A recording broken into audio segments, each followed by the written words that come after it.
Eduardo Araújo, o Evangelho em Gotas, em Jó 42 fala: eu sei que tu tudo podes e que nenhum dos teus planos ou nenhum dos teus pensamentos podem ser frustrados. Nós temos planos, temos muitos projetos, mas nossos projetos têm que estar diante da presença do Senhor. E é sobre isso que nós vamos falar neste vídeo.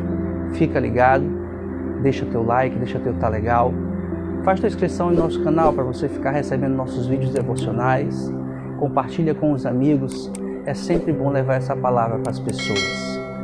Contamos com você.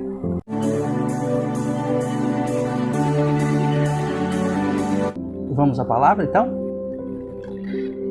Então respondeu Jó ao Senhor: eu sei que tudo podes, nenhum dos teus planos pode ser impedido. Quem é aquele, perguntaste, que sem conhecimento encobre o conselho? Certamente falei do que não entendia, coisas maravilhosas demais para mim, e que eu não compreendia. Escuta-me, disseste, e eu falarei. Eu te perguntarei, e tu me responderás. Com os ouvidos eu ouvia falar de ti, mas agora te veem os meus olhos. Jó, um homem da terra de Uz, um homem muito abençoado por Deus, muitos filhos, um homem de muitas posses, muitos animais. Jó estava no centro da vontade de Deus. Jó era um homem que tinha experiências com Deus. E tudo isso que acontecia na vida de Jó era porque ele colhia aquilo que ele plantava. Ele plantava na sua família, ele plantava e colhia bênçãos. Jó santificava seus filhos, Jó fazia tudo o que ele recebia de Deus para fazer, o que ele entendia que era para fazer da parte de Deus, ele certamente fazia. Era conhecido como um homem íntegro e irrepreensível, honesto de caráter. Tudo o que os princípios do Senhor nos ensinam, Jó era conhecido. Jó tinha já tido muitas experiências com Deus, com certeza, certamente tinha profundidade com Deus, e por ter essas experiências com Deus, por ter vivido essas experiências com Deus, Jó diz ali naquele versículo: eu sei que tu tudo podes, e os teus planos e os teus pensamentos não poderão ser impedidos ou não poderão ser frustrados. Isso é o resultado de alguém que tem vida com Deus, alguém que tem experiência com o Senhor, alguém que olha para trás e vê o que Deus já fez em sua vida. Aí pode abrir a sua boca e dizer: eu conheço a Deus, eu sei o que Ele tem feito, eu sei que os planos dele não podem ser frustrados na minha vida. Assim Jó citava nesse versículo. Mas acontecem situações no decorrer da nossa caminhada, no decorrer da nossa vida. E nós, com a nossa pequenez, sendo muito pequenos, tentamos entender a mente de Deus, o propósito de Deus, tentamos entender os pensamentos de Deus, tentamos descrever os pensamentos de Deus, nos aprofundamos de uma forma tão grande como se fôssemos penetrar na mente de Deus. E esquecemos da grande soberania de Deus, da sua onipotência e de que nós, sem Ele, não somos ninguém. Ele não precisa de nós. Ele é o dono de todas as coisas. Muitas vezes queremos decifrar pensamentos de Deus, decifrar as ações de Deus, decifrar por que Deus fez aquilo e nos aprofundamos de formas muito erradas. Falamos muitas coisas nesses momentos. Falamos até coisas de Deus, mas falamos certamente do que nós não conhecemos. Falamos de coisas que não entendemos.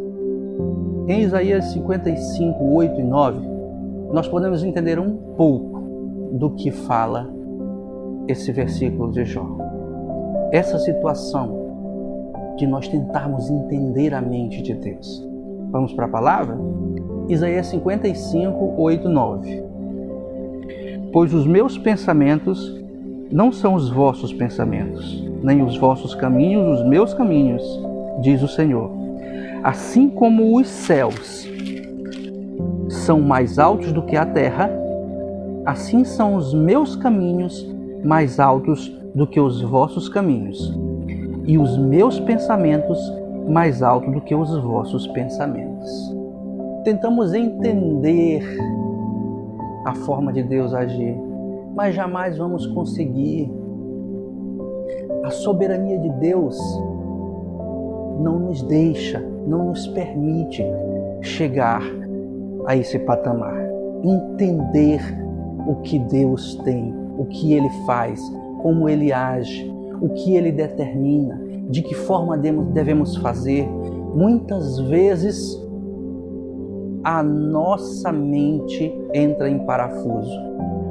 Como na Bíblia tem muitos exemplos de situações em que Deus mandava o povo fazer e ali era só obedecer, porque a soberania de Deus é tremenda. O seu agir é Ele que decide.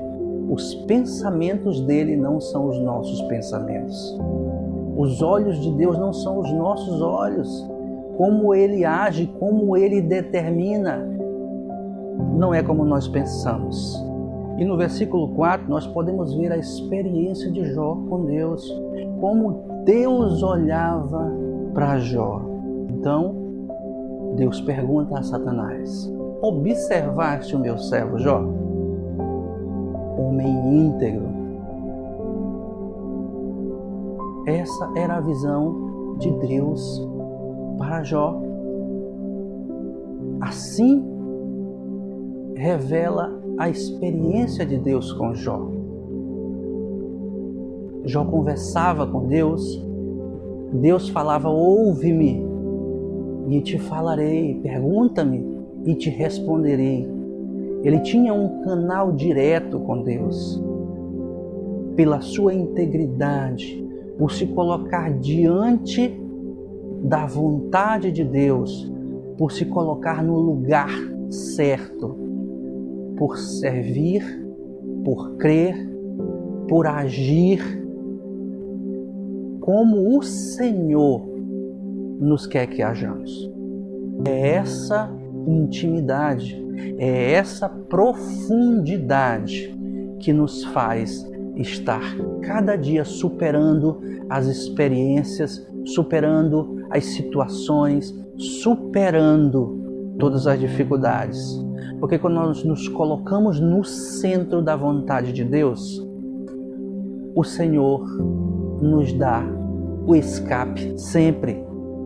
Nós temos intimidade para ver as situações e saber como superá-las. Jó se encontrava em uma situação triste, onde ali seus amigos o acusavam de algo, dele ter feito algo, por isso estava passando por aquela situação. Mas Jó era íntegro. Jó nada tinha feito. Jó nada tinha cometido de errado. Mas não sabemos como Deus age. Não podemos nos aprofundar em entender os pensamentos de Deus. Temos apenas que nos colocar no centro da sua vontade e esperar a hora certa de Deus agir nas nossas vidas. E no versículo 5, mostra o que nós colhemos quando temos experiências com Deus. Cada experiência nos faz crescer. Cada experiência nos faz amadurecer. Cada experiência que passamos com Deus nos faz ser melhor. E ali no versículo 5, Jó diz: eu te conhecia de ouvir falar, hoje os meus olhos te veem. colhendo o resultado da experiência que ele passou. Quando ele diz, meus olhos te veem, ele olha o quanto ele cresceu com aquela situação. Ele olha o quanto a soberania de Deus é maravilhosa nas nossas vidas e nós não precisamos contestar. Falamos sim, falamos coisas do que não sabemos e não entendemos nos momentos da dificuldade, quando somos acusados, quando passamos no meio do furacão. Mas, com o decorrer do tempo, nós só vamos conseguir chegar a ter mais experiências dessas com Deus, experiências de vitória, quando nos colocamos no centro da vontade de Deus. Quando eu me coloco no centro da vontade de Deus, como Jó se colocou no centro da vontade de Deus, conseguimos ir adiante com as acusações, com todas as coisas que se levantam à nossa frente. Gigantes, tempestades, nós iremos vencer. O segredo é, coloque-se no centro da vontade de Deus. Veja o que diz em Isaías 43:13. Vamos na palavra? Ainda antes que houvesse dia eu sou. Ninguém há que possa fazer escapar das minhas mãos. Operando eu, quem impedirá? Assim diz o Senhor. Ele é único, Ele é onipotente. A sua vontade em nossas vidas é única. Não podemos comparar nossos pensamentos com o de Deus. Não podemos entrar diante da presença dele para contestar ou para tentar entender o porquê ele age dessa forma. E se nós estivermos no centro da sua vontade, guarde isso. Operando Deus, quem impedirá? Na minha vida, na tua vida, os planos de Deus não podem ser frustrados, porque Ele tudo pode. Agindo Deus, quem poderá impedir o nosso progresso, o nosso caminhar, o nosso ir adiante? Por isso, não limitemos ao Senhor com nossos pensamentos humanos. Ele pode todas as coisas na minha e na tua vida. Se Ele prometeu, Ele vai cumprir. Porque Ele tudo pode e os seus planos não podem ser frustrados. Por isso, o segredo é: se coloque no centro da vontade de Deus. Eduardo Araújo com mais um vídeo devocional do seu canal Evangelho em Gotas.